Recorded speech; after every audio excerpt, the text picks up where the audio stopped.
So again, we left off on improving your coping skills.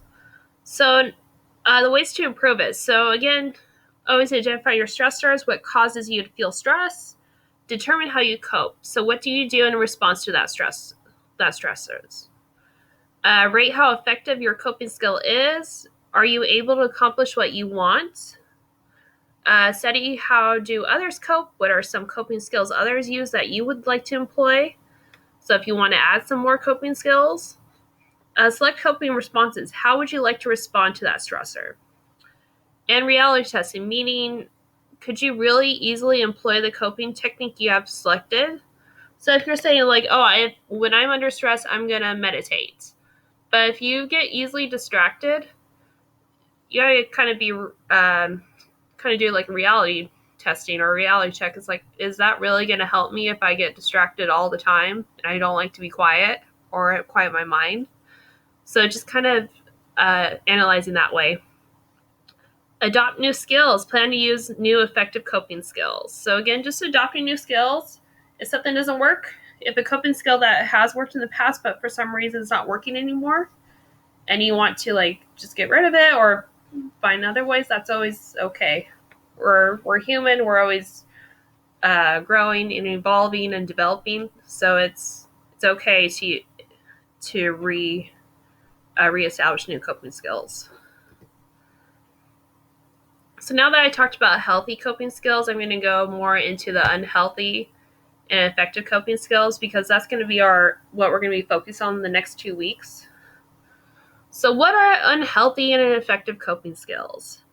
So sometimes people have developed unhealthy or ineffective ways of coping that end up getting in the way more than they help. Individuals often utilize unhealthy coping skills as a quick form of gratification or relief from a problem or emotion. So they typically do not help to solve a problem, but may distract or numb the individual temporarily. Some coping techniques can be problematic and exacerbate the stress or even cause harm. Some coping techniques are not problematic in moderation, but if done too often become harmful. So meaning these are like kind of your like quick go-tos. Like you'll feel okay for that moment, but in the long term, it doesn't help you. So let's say like some people like when they get angry, like they'll hit something or they'll hit someone. It's like, yeah, that might be gratifying to you. You're getting out your anger then, but you're also harming someone else and maybe destroying that friendship or relationship, or you're also destroying your property. So you might have to get it fixed. So that's an effective way. So just again, some unhealthy coping skills that are common in our culture. So sometimes it's like culture induced too. Are overdoing certain activities like eating, drinking, or shopping to help deal with negative feelings. Another unhealthy coping skill is avoiding difficult conversations or tasks because they are too uncomfortable to face head on. So another like avoidance or even isolation. So these techniques may help decrease or distract from uncomfortable feelings in the moment, but they can lead to consequences in the long run. I'll talk more about consequences later.